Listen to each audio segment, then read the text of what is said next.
Pernah nggak sih sahabat partnerai berpikir begini, aku pengen banget punya usaha sendiri, tapi bingung mau mulai dari mana. Lalu kamu buka YouTube, cari-cari inspirasi, tapi semuanya terasa terlalu besar, terlalu jauh, atau terlalu bukan kamu gitu. Sekarang pikirkan ini, bagaimana kalau ide bisnis terbaikmu justru berasal dari hal yang selama ini kamu anggap sepele? Seperti kesenanganmu menata kamar dan menyetrika baju. Memang kedengarannya receh ya, namun disitulah rahasianya. Halo sahabat partnerai, di video ini saya akan ajak sahabat menggali satu teknik kreatif yang powerful banget buat menemukan ide bisnis. Namanya reverse brainstorming. Kita akan pakai satu contoh nyata dan sederhana yang sudah kita dapatkan dengan mengisi kuesioner seperti pada video sebelumnya, yaitu kamu suka banget menata kamar, menyetrika, dan melipat pakaian dengan rapi. Kita akan telusuri perjalanan dari kesukaan pribadimu ini sampai jadi ide bisnis yang punya potensi cuan besar. Yuk kita review sekilas apa yang sudah kita bahas di video sebelumnya. Jadi sebelum kita melihat keluar mencari-cari ide dan inspirasi, yang terbaik adalah melihat dulu ke dalam diri kita sendiri. Mari bertanya pada diri sendiri, apa sih yang aku bisa lakukan lebih baik dari orang lain, bahkan tanpa dipaksa? Aktivitas apa yang bikin aku tenang, fokus, bahkan semangat? Misalnya nih, kamu sadar bahwa kamu suka banget melihat kamarmu tuh rapi dan bersih. Pokoknya harus rapi dan bersih gitu ya. Terus kamu bisa lipat baju layaknya staf penjaga butik yang terkenal. Lalu kamu menikmati menyetrika baju yang khusus sampai licin. Puas gitu loh.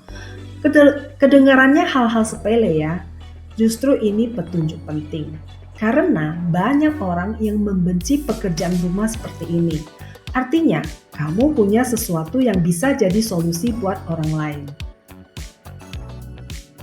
Nah, sekarang kita masuk ke fase kedua dari peta jalan bisnis dari nol, yaitu fase ideasi atau ideation. Yuk kita melangkah keluar rumah, tapi masih dalam konteks yang sama. Bayangkan, kamu duduk di bangku taman dan mulai observasi. Kamu melihat orang-orang begitu sibuk, terutama pekerja kantoran atau keluarga muda di apartemen. Banyak yang mengeluh bajunya belum disetrika, lemari berantakan, atau rumah terasa sumpek. Bahkan ada yang bayar jasa laundry, tapi tetap stres karena bajunya nggak pernah rapi pas dilipat. Lalu, kamu juga baca review online tentang laundry yang bunyinya begini. Bajunya bau apek, masih kusut, lipatnya asal-asalan. Nah, sebenarnya ini dia celah pasarnya. Kamu punya kemampuan rapi dan detail bukan? Dan di luar sana ada orang yang rela bayar asal urusan ini beres. Nah, untuk memperluas sudut pandang dan mempercepat proses observasi ini, kamu juga bisa memanfaatkan AI. Misalnya, minta bantuan AI untuk merangkum keluhan konsumen tentang jasa laundry atau tren penataan rumah di kalangan perkotaan. Yuk kita lihat. Nah, ini saya prompt ke ChatGPT. Promptnya dalam bahasa Indonesia ya. Ini dia.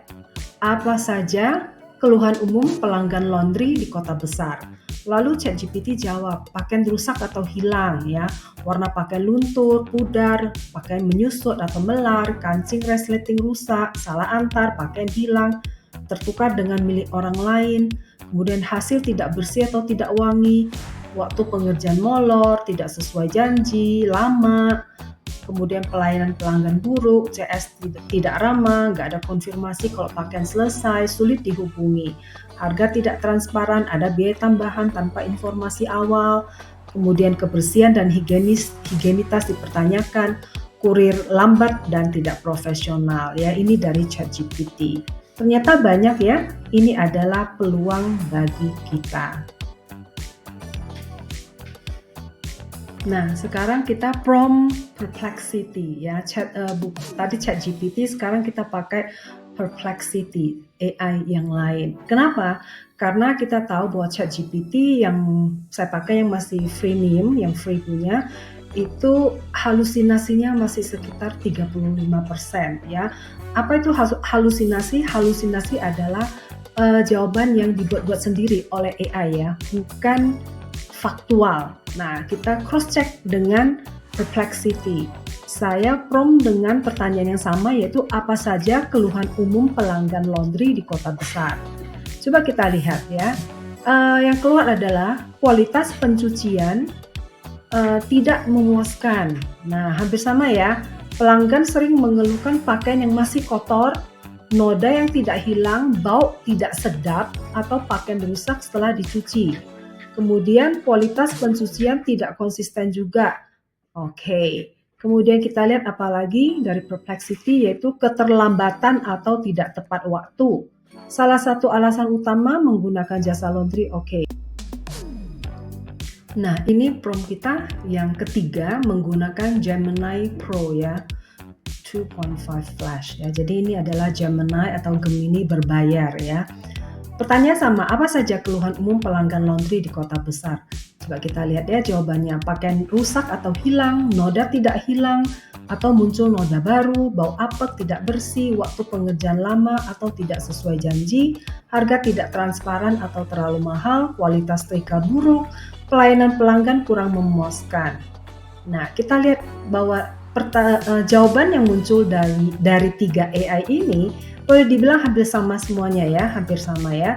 Jadi oke, kita bisa ambil ini adalah sebagai baik ya, artinya valid gitu ya. Nah, langkah ini merupakan langkah yang penting dalam proses ideasi, yaitu menghubungkan kekuatan pribadi yang kamu miliki dengan kebutuhan nyata di luar sana. Dengan semua keterampilanmu itu, kamu bisa mulai membuat rencana di kepala. Buka jasa setrika, lipat baju dengan hasil premium. Kemudian bentuk tim kecil yang kamu latih dengan standar kualitasmu yang keren itu. Lalu kirim mereka ke rumah-rumah untuk bantu klien menata ulang lemari, mensetrika baju, bahkan merapikan seluruh ruang pribadi mereka. Dan ini bisa berkembang menjadi paket langganan mingguan atau bulanan. Bisa juga menjadi layanan makeover lemari ya untuk orang yang ingin sistem penyimpanan yang efisien. Kan kalau misalnya orang yang tinggal di apartemen yang kecil ya, kadang-kadang mereka butuh ya orang yang bisa bantu mereka untuk membuat rumah mereka tetap rapi dan tidak berantakan dan tetap asri gitu ya. Nah, lalu tim kerja ini bisa diperluas ya hingga keluar kota tanpa kamunya harus pindah ke sana dengan sistem remote onboarding. Dengan remote onboarding ini kita bisa melatih skill tim kita lewat video, kemudian susun SOP atau prosedur kerja dan checklist kerja yang bisa diakses online. Lalu beri dukungan WhatsApp setiap hari atau lewat dashboard internal ya.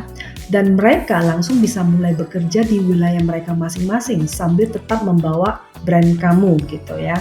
Dengan cara ini kamu mulai membangun sistem yang bisa bertumbuh tanpa batas lokasi dan tetap pegang kendali atas kualitas, nama baik, dan pengalaman pelanggan. Nah, sampai di sini kamu sudah punya ide yang konkret ya. Tapi kalau kamu ingin mengeksplorasi lebih jauh supaya idemu makin scalable, makin besar, makin tajam, dan bahkan bisa menemukan peluang tersembunyi yang belum terpikirkan, ada satu teknik kreatif yang sangat powerful, namanya reverse brainstorming.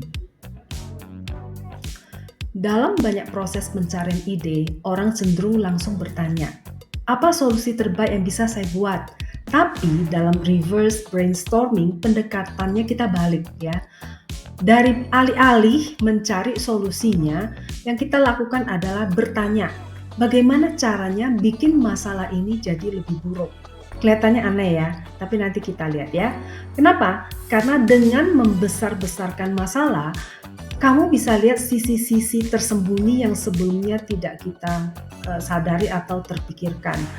Dan ketika sisi itu kamu balik lagi menjadi solusi, hasilnya bisa sangat inovatif ya. Contoh ya, langkah pertama, identifikasi masalah dulu. Misalnya ya, orang-orang sibuk sering kesulitan menjaga kerapian pakaian dan ruang pribadi mereka.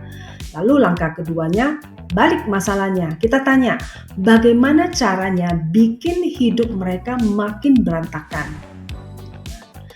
Langkah ketiga, brainstorm ide buruknya. Kemudian muncullah ide-ide buruknya, kan mau bikin hidup mereka makin berantakan ya. Ide buruknya adalah beri mereka lemari tanpa rak, tambahkan lebih banyak baju kusut, kasih layanan laundry yang hasilnya makin bikin stres, biarkan mereka terus belanja baju tanpa tahu apa baju yang sudah mereka miliki.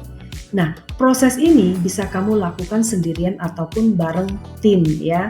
Tapi kamu juga bisa minta bantuan AI ya buat bantu mendatangkan ide-ide buruk secara cepat dan variatif.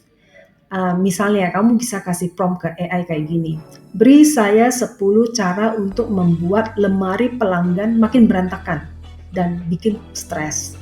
Ya, dalam hitungan detik AI bisa kasih ide-ide nyeleneh ya, yang justru membuka perspektif baru ya. Lalu langkah keempatnya, balik ide-ide itu jadi solusi. Kita prompt AI lagi ya dengan perintah ini. Bantu mereka menata lemari dengan sistem penyimpanan yang rapi dan fungsional. Atau berdasarkan masalah-masalah tadi yang buruk itu, minta AI, prompt AI untuk menyelesaikan masalah itu. Nah, misalnya ya, ciptakan katalog digital isi lemari supaya mereka bisa tahu baju apa saja yang sudah dimiliki, kapan terakhir dipakai, dan nggak akan belanja barang yang serupa lagi. Jadi kesimpulannya, teknik ini, reverse brainstorming, bukan cuma melatih kreativitas, tapi juga menajamkan value dari bisnis kita. Mungkin kita nggak sekadar membantu orang merapikan pakaian lagi ya, tetapi mencegah stres harian mereka, menghemat waktu, dan membantu mereka hidup lebih ringan ya.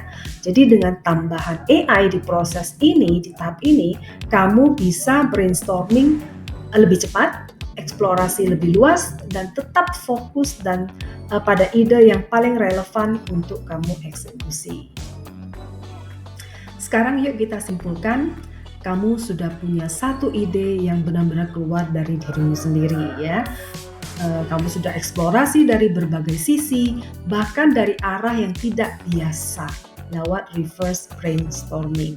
Pertanyaannya sekarang bukan lagi apa idenya, tapi apa langkah kecil yang bisa aku ambil hari ini untuk mulai mewujudkannya. Kamu nggak perlu nunggu semuanya sempurna, karena ide besar selalu lahir dari keberanian untuk memulai sekecil apapun itu. Sahabat Partnerai, sekarang giliran kamu. Coba deh aplikasikan langkah-langkah di video ini. Mulai dari mengenali dirimu, gali masalah di sekitarmu, eksplorasi ide lewat reverse brainstorming, dan pilih langkah pertama yang bisa kamu ambil.